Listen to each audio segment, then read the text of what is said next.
Assalamualaikum warahmatullahi wabarakatuh. Selamat pagi, selamat siang, selamat sore, selamat malam ya.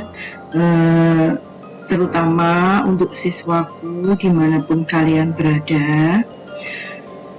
Berjumpa lagi dengan saya ya, Siti Umi Fitriah, guru SMP Negeri 8 Salatiga. Masih seperti video-video saya yang terdahulu ya, saya ingin memaparkan materi karena sampai sekarang kita masih PJJ ya, sehingga saya ingin sekali tetap bertatap muka dengan siswa saya. Salah satunya yaitu dengan cara seperti ini, saya membuat video pembelajaran sekedar untuk penyampaian materi. Untuk materi kali ini kelanjutan dari kemarin. Setelah kemarin itu kita di pertemuan pertama yaitu membahas suhu dan perubahannya. Yang kita pelajari adalah suhu ya kemarin. Sekarang bagian yang kedua ya, bagian yang kedua atau B ini adalah mengenai pemuaian ya. Masih sama yaitu materi IPA kelas 7 SMP semester 1 kurikulum 2013 ya.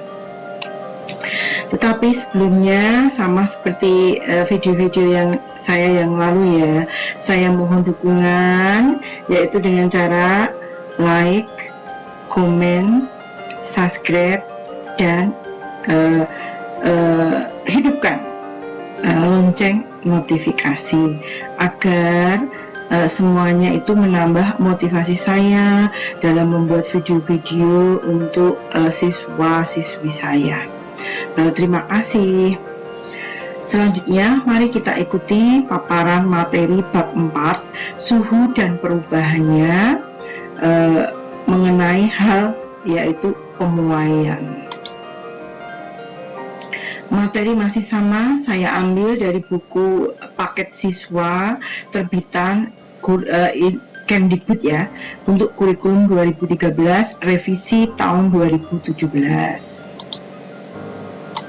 Untuk kompetensi dasar ini saya mengambil, kami sesuaikan juga dengan kondisi saat ini, yaitu mengenai kompetensi inti, kompetensi dasar, penyederhanaan yang diterapkan dalam kurikulum darurat atau kurikulum kondisi khusus karena COVID-19, yaitu untuk yang pertama kemarin adalah suhu, sekarang adalah pemuaian ini ya. Langsung saja bagian B atau pemuaian atau perubahan akibat suhu ya. Apa itu pemuaian? Nah, salah satu perubahan yang terjadi pada benda adalah ukuran benda itu berubah ya, bisa bertambah panjang, bisa bertambah pendek. Bertambah panjang namanya memuai, bertambah pendek namanya menyusut. Nah, jika suhu benda naik, secara umum ukuran benda bertambah. Peristiwa itu yang disebut dengan pemuaian. Sebaliknya, suhu benda turun, secara umum ukurannya memendek, namanya penyusutan ya. Tapi untuk kali ini kita akan membahas mengenai pemuaian. Mari kita lanjutkan. Kita bahas dulu yang pertama yaitu macam-macam pemuaian. Pemuaian seperti yang ada di buku itu ada dua, yaitu pemuaian zat padat dan pemuaian zat cair dan gas ya. Nanti akan kita bahas satu persatu. Untuk yang pertama otomatis adalah pemuaian zat padat dulu ya. Pemuaian zat padat ya. Zat padat dapat mengalami pemuaian. Gejala ini memang sulit untuk diamati, tetapi dapat dilihat pengaruhnya. Karena apa? Bertambah panjang tadi, sehingga pengaruhnya dapat kita lihat. Misalnya, saat kita menuangkan air panas ke dalam gelas, tiba-tiba gelas biar. Apa yang terjadi? Gelas retak. Nah, retaknya gelas terjadi karena apa? Karena terjadi pemuaian yang tidak merata. Itu ya. Itu contoh pemuaian zat padat. Kemudian benda atau zat padat itu ada dua hal, memuai atau mengembang jika dipanaskan, menyusut jika didinginkan. Pemuaian dan penyusutan itu terjadi pada semua bagian benda, yaitu panjang, lebar, dan tebal benda tersebut. Jika benda padat dipanaskan, suhunya akan naik. Pada suhu yang tinggi, atom atau molekul penyusun benda atau logam tersebut akan bergetar lebih cepat dari biasanya, sehingga logam tersebut akan memuai ke segala arah ya. Memang ya, logam itu pemuaiannya dapat dilihat dengan jelas sekali.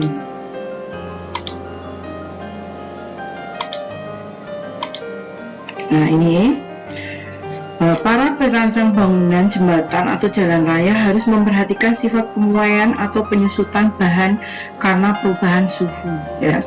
Ini dicontohkan adalah sebuah jembatan. Jembatan umumnya dibuat dari besi baja yang saling disambungkan satu dengan yang lainnya. Agar sambungan besi baja tidak melengkung karena memuai akibat terik panas matahari atau menyusut di malam hari, maka sambungan-sambungan besi baja tidak boleh dipasang saling rapat ya, tidak boleh rapat ya, harus dibuat renggang ya. Agar apa? Agar ini harus ada rongga yang cukup di antara sambungan-sambungan itu, sehingga saat memuai atau melarlah bahasa Jawanya itu tetap tidak menyebabkan naik ya atau melengkung seperti itu. Kemudian kita mengenal yang namanya bimetal ya, dua logam itu yang mempunyai koefisien muainya itu berbeda. Bimetal dibuat berdasarkan sifat pemuaian zat padat. Bimetal antara lain dimanfaatkan pada termostat. Termostat kita tahu itu ya, contohnya mesin penetas ayam, telur ayam itu untuk menjaga kestabilan suhu diberi termostat. Terus apalagi ya? Kulkas kali ya, kulkas. Terus juga pendingin ruangan itu semuanya memakai dasar termostat ya. Jika udara di ruangan dingin, keping bimetal akan menyusut, membengkok ke kiri dan menyentuh logam biasa sehingga kedua ujungnya saling bersentuhan. Sentuhan antara kedua ujung logam itu menjadikan rangkaian tertutup dan menyalakan pemanas sehingga ruangan menjadi hangat ya. Jika untuk mengontrol ruangan berpendingin, cara kerjanya serupa seperti di atas ya. Saat ruangan mulai panas, termostat bengkok dan menghubungkan rangkaian listrik sehingga pendingin kembali bekerja. Jadi intinya itu hanya ada dua logam yang dapat memuai dan menyusut ketika suhu panas. Nah, agak dingin lagi apa? Ini ya, termostat bengkok. Sehingga terhubung rangkaian listrik kembali menjadi dingin seperti itu ya. Nah ini alatnya seperti ini ya, termostat. Nih ada dua logam yang koefisiennya itu berbeda. Nah contoh ini ya, untuk termostat itu yang digital seperti ini. Kemudian ini rel kereta api ya, dibuat seperti ini. Di sini ada renggangan biar kalau terjadi pemuaian tidak nonjol ke atas ya. Nah ini dicontohkan lagi muai panjang ya. Sebagai contoh, jika muai panjang kaca 9 kali 10 pangkat min 6 derajat Celcius per derajat Celcius, berarti 1 meter kaca suhunya bertambah 1 derajat Celcius, maka panjangnya bertambah. Nah ini seperti ini ya, 0,00005 ya, 0,59 meter.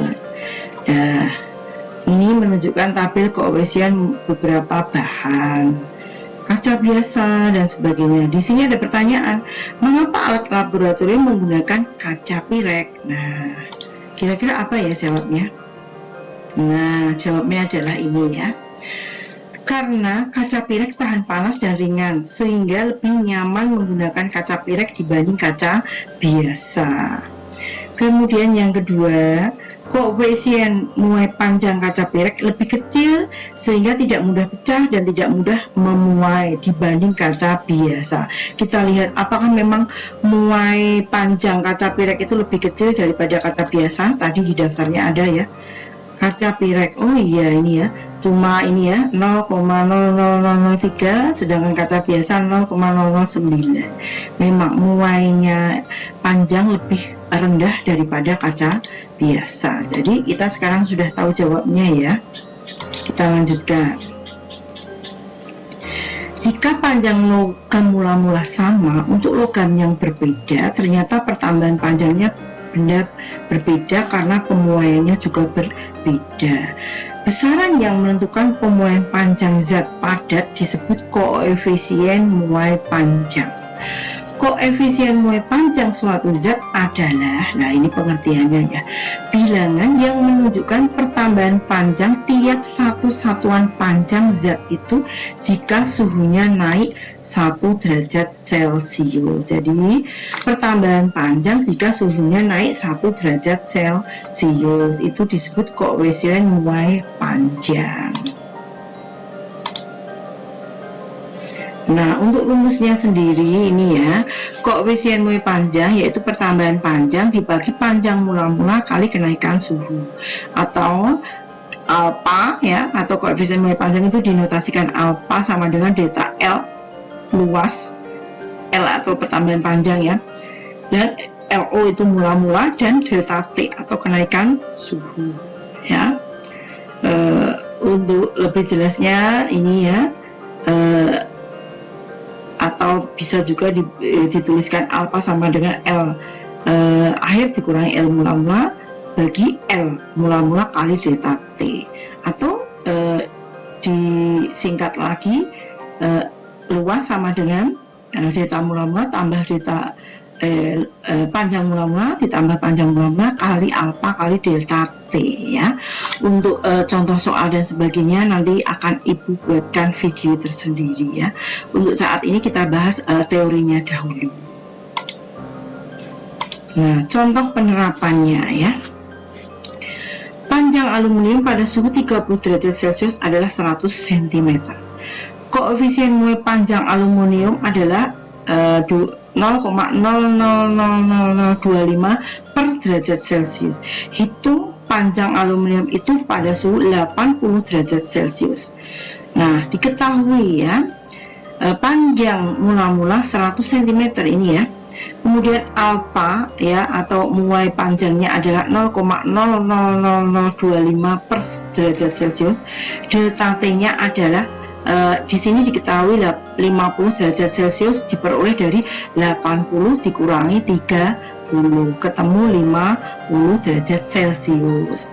Kemudian yang ditanyakan apa? Yang ditanyakan adalah panjang pada suhu 80 derajat Celcius, atau pertambahan panjang ya, atau L akhir ya. Bagaimana caranya? Gunakan persamaan pemuaian. Nah, persamaan pemuaian tadi apa? L akhir ya, atau pertambahan panjang sama dengan LO plus LO kali D alpha kali delta T. Langsung kita masukkan ya. L mula-mulanya kan 100 ini ya. 100 tambah 100 kali alpanya diketahui yaitu 0,00025 kali 50. Ketemu di situ yaitu 100,125 cm. Ini ya jawabannya. Jadi kita tinggal memasukkan ke dalam rumusnya. Kita masuk bagian yang kedua, yaitu pemuaian luas dan volume zat padat ya. Jika suatu benda berbentuk lempengan dipanaskan, pemuaian terjadi pada kedua arah sisi-sisinya. Pemuaian semacam ini disebut muai luas ya. Pemasangan plat-plat logam selalu memperhatikan terjadinya pemuaian luas. Pemuaian luas memiliki koefisien muai sebesar 2 kali muai panjang. Jadi 2 kali dari yang tadi ya. Nah, berdasarkan tabel 71 yang di atas tadi, maka lempengan baja memiliki koefisien luas sebesar 0,0022 derajat Celcius. Nah, tadi kan muai panjangnya kan 0,00011. Padahal di sini dijelaskan muai sebesarnya 2 kalinya, sehingga menjadi ini ya 0,00022 derajat Celcius ya, seperti itu. Jadi jadi saya ulangi ya, kembali sebentar saja dulu ya.